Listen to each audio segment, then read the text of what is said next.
Hello one and all.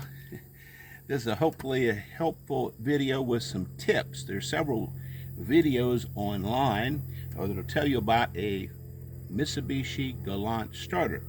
But I've combined a couple of things that I saw, and I'm just going to point out some tips. I've already got my starter out, but will help you possibly with yours. This happens to be a 2005 2.4 motor. One of the main things that you have, one video doesn't show you this, one does. This heat shield. This is over top of your exhaust manifold. My wife's helping me, and I'll put that kind of back in place where that was. There are 4 bolts that hold that on. 1, 2, 3, 4 right here, and but there are also 2 oxygen sensors. One goes through this hole, one goes through that hole. The one that is on the left side, I did extract. I extracted that. You have to have something like this, a socket that has, we can go down on this and slip the wire through it. An oxygen sensor socket. That is somewhat important to have. However, the reason I wanted to tell you something, this component right here, the exhaust manifold, you do not have to remove that. There's a video out there that a guy did that. I was following his video, and where I ran into some problems. As you can see, here I am retired, used to work in a shop, but I'm out in the driveway of my house. So I've got it jacked up on blocks and things of that nature. So it's a little tough. Well, underneath, to get this off, to get this exhaust manifold off, what I was going to have to do is the bolts at the bottom, there's a catalytic converter that bolts to this manifold, and the underneath bolts, there's a bracket that bolts to the motor housing itself. It's very difficult to get at, or I found it so, because of the way the exhaust pipe bent. And I said, man, this is going to be a real problem. I was sweating it out. And I watched another video, and the man in that video, he left this completely on. Well, I had already extracted that. And when I did that, I found out that this covers your starter. This is also a heat shield, goes behind here, and it also has 4 bolts. It was very easy to come off once this was taken off. That's the combination of the 2 videos that weren't quite there, because the one fella, he took this, and this off. One fella, he just took this off, but he had a difficult time because this was in his way. So you want to take the outer shield off and the inner shield off. That's not too much problem. You'll need to take the left bank, looking at the motor, oxygen sensor off, and then also this cooler right here. They tell me it's something to do with water and transmission. It's a round contraption, and it has 4 small bolts, 12mm head that hold it down. You extract those, and then I took one of the transmission lines loose. On my particular model, which is the 2005, another fellow on there, he took both transmissions line off, but I left this one on because it's rather long. It may be 22, 24 inches, so there's a lot of flexibility there.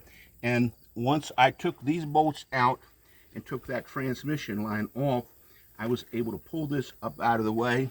Once you have this and this off, this out of the way, you're great. You can reach right in here, 14mm ratchet or wrench, to take out the starter bolts. And the starter will slide right out here. I mean, you have to twist it a little bit, but not too terrible much. My hands are getting a little arthritic, so I can't do what I used to do, but I was able to get it out without saying bad words. I got it out, and it twisted, it come out just fine. Now, while we're talking about the starter, let me just show you something. Because these starters, depending on where you're getting them from, they could cost you a good little jag of money.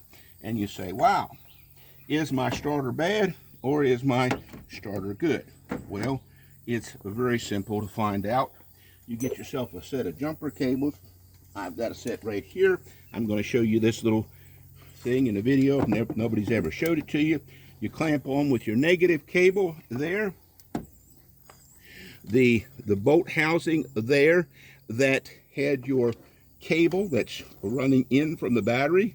There's two sides. One, a cable goes down into the starter. The other one goes back to the positive on your battery. And you go ahead and you go ahead and clamp that on there. There we are. We're clamped on. And you want to see, well, is my starter actually bad? Okay. Well, I'll bend over. What you do is there's a little flat plug right there that clips on too. And so what you do, you're jumping this, and when we jump it, we'll see if this comes out and spins. Well, you see, all you see is a little sparking. Got plenty of juice in the battery. Run windows up and down, run the headlights on, but it's not even clicking the starter. This starter is just toast. If your starter, if this comes out a flying and going, your starter's probably good. Mine is completely dead. It's got nothing. I mean, it just won't do anything. So we have to have a new starter. That'll help you. I mean, who wants to spend a lot of money for a brand new starter if your starter actually was still good? You could have a bad cable or some type of other connection. Just thought I'd pass that helpful hint along with the shields. You don't have to take that whole manifold off. That was going to be a real problem. I also don't have to replace the top and the bottom exhaust manifold gasket because I didn't take them off. Save some money there. Great. I hope these hints have helped you out. Maybe it'll make your job a little easier. Thanks for watching. The only thing that you'll have to do, one other thing, these clips, when you take your oxygen sensor off, there is one thing I will tell you. If you'll come in here close, hon, there's a bracket. There's a bracket. I'm pushing it right here, right now. To unclip there was four. I've unclipped the top ones and the bottom ones.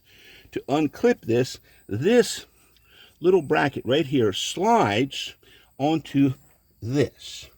It slides on there, okay? And so when it's slid on there, you can't get this off because it pulls back this way. And you need to extract this all the way off.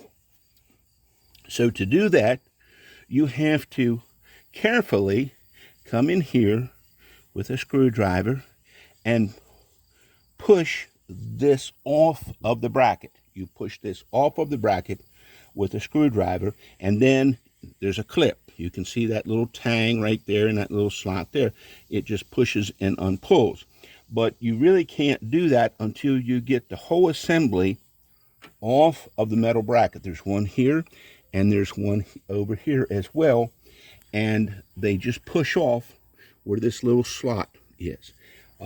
That'll be helpful to know, or you'll be saying, what am I going to do? I can't get this thing apart.